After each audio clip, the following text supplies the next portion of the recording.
children, open page number 4 in your environment textbook. Here, read. The topic is public property. There are many things in our villages or streets. They are our facilities. See, in the village or the streets where we are living, there are so many things. हम जो भी street और village में रहते हैं वहां पे अलग अलग प्रकार की चीजें होती है. दे आर आवर फैसिलिटीज, और वो सारी चीजें हमारी सुविधाएं है, हमारी फैसिलिटीज है. These are such facilities which are not owned by any individual but are used by everyone. और ये सारी सुविधाएं, ये सारी फैसिलिटी कोई भी एक व्यक्ति ने खरीदी हुई नहीं होती है, लेकिन सभी लोग इसका यूज कर सकते हैं. Such properties are called public properties. और ऐसी प्रॉपर्टीज को पब्लिक प्रॉपर्टीज बोलते हैं. यानी कि जो भी चीजें सभी लोग यूज कर सकते हैं, एक गांव में जितने लोग रहते हैं वो सारे उन चीजों का उपयोग कर सकते हैं, तो उन चीजों को पब्लिक प्रॉपर्टीज कहा जाता है. So the things which are used by all the people are called public properties. Given below are the pictures of such public properties which may also be found in your village. नीचे एक picture दिया गया है और इस picture में public properties दी गई है. ये एक विलेज का पिक्चर है, उसमें से हमें पब्लिक प्रॉपर्टीज फाइंड करनी है. See here, this picture is of one village. In this village, some houses are there. Then here is one temple and one temple is here. This is the primary school that we can understand. How? Because a flag is hoisted here. A mosque is here. A garden is here. આ એક ગામડાનું ચિત્ર છે. એની અંદર અહીંયા garden છે, કેટલાક ઘર છે, 2 ટેમ્પલ્સ છે, મોસ્ક એટલે કે મસ્જિદ છે, એક સ્કૂલ છે. સ્કૂલ આપણે એટલા માટે સમજી શકીએ કે અહીંયા જો તમને સ્મોલ ચિલ્ડ્રન જેવું લાગે છે, અને અહીંયા આપણો રાષ્ટ્રધ્વજ એટલે કે નેશનલ ફ્લેગ લહેરાવવામાં આવ્યો છે. Now can you say which are the public properties? આ જે હાઉસ છે એ પબ્લિક પ્રોપર્ટીઝ કહેવાય કે ના કહેવાય? તમારું ઘર હોય એમાં બધા જ લોકો આવીને રહી શકે? નો.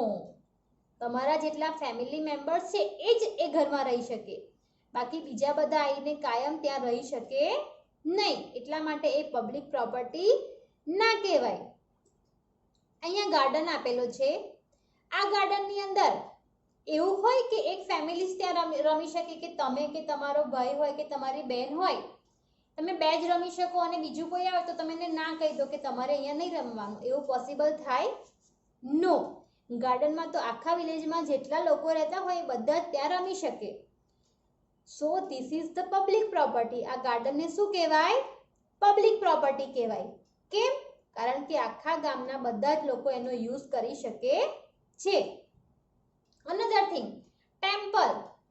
ઓકે, 2 ટેમ્પલ્સ આપેલા છે, તો એ 2 ટેમ્પલ્સ ત્યાં પણ બધા જ જઈ શકે છે. જેને ત્યાં જવું હોય બધા જઈ શકે છે. કોઈ એવું નથી કહેતું કે આ મારું જ ટેમ્પલ છે એટલે અહીંયા બીજા કોઈએ આવવાનું નહીં. So temple is also public property. Then mosque એટલે કે મસ્જિદ. જે પણ મુસ્લિમ પીપલ હોય એ મસ્જિદમાં જાય, ત્યાં પણ બધા જઈ શકે. બધા જ મુસ્લિમ પીપલ ત્યાં જાય. કોઈ એક મુસ્લિમ ફેમિલીનું પર્સન હોય તો એવું કંઈક કે આ મારું ફેમિલીનું છે તો અહીંયા બીજા ફેમિલીવાળાએ નહીં આવવાનું, એવું પણ કોઈ ના કહે. ત્યાં પણ બધા જઈ શકે. So it is also public property. School. સ્કૂલની અંદર તમે બધા સ્ટડી કરવા જાઓ છો?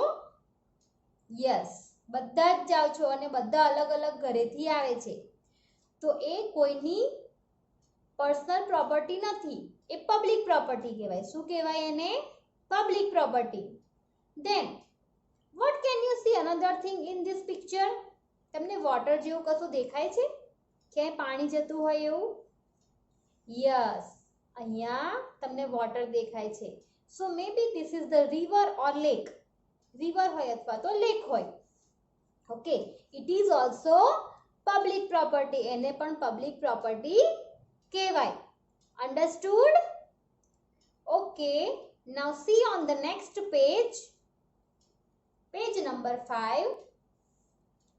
Write an observation.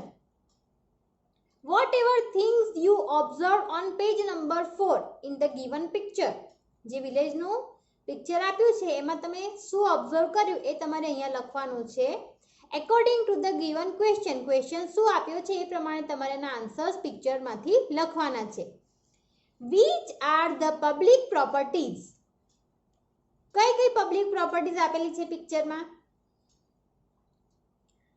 Garden, school, temple and mosque, and last one, river. These are the public properties. Next is public properties in your surroundings. અહીંયા તમારી ઘરની આજુબાજુ કઈ કઈ પબ્લિક પ્રોપર્ટીઝ આપેલી છે, કઈ કઈ પબ્લિક પ્રોપર્ટીઝ છે એ તમારે લખવાનું છે. સો એ પબ્લિક પ્રોપર્ટીઝ કઈ કઈ હોઈ શકે? May be school, bus station, railway station, ગ્રામ panchayat if you are living in a village, municipality if you are living in city, then library. So many things like this can be at your surroundings. So you have to write these answers. It is true. Hand washing day. 15th October is celebrated as hand washing day. Dirty hands can cause many diseases. So 15th October is known and celebrated as hand washing day. You know that dirty hands can cause many diseases. તમને ખબર જ છે કે ગંદા હાથથી બધા બહુ જ રોગો થઈ શકે છે. ધ મેઇન થિંગ, અત્યારે તમે જાણો છો કોરોના વાયરસ વિશે બધાએ બહુ જ સાંભળ્યું છે. ઓકે, મમ્મી કે પપ્પા તમારા બહાર જઈને આવે કે કોઈકને ટચ કરીને આવે તો પહેલાં શું કરે છે? They wash their hands and they make their hands clean. Okay, liquid લઈ અને હેન્ડ વોશ કરે છે બરોબર. ઓકે, તો જો હાથ ગંદા હોય તો અત્યારે કોરોના વાયરસ છે એવી રીતે બીજા કોઈ પણ વાયરસ હોય કે બીજા કોઈ પણ ડિસીઝીસ થઈ શકે છે. So you should always clean your hands. તમે બહારથી રમીને આવો કે બહાર કોઈ પણ જગ્યાએ જઈને આવો તો તમારે તમારા હેન્ડ વોશ કરવા જ જોઈએ. You must wash your hands. Here are some pictures that how to wash your hands. જો અહીંયા શું બતાવ્યું છે કે પહેલાં બંને હાથ ભેગા કરીને રબ કરવાના, then rubbing the fingers from the middle, then rubbing between the thumbs and here rubbing in middle of the palm, and lastly wipe the hands. So you should always wash the hands.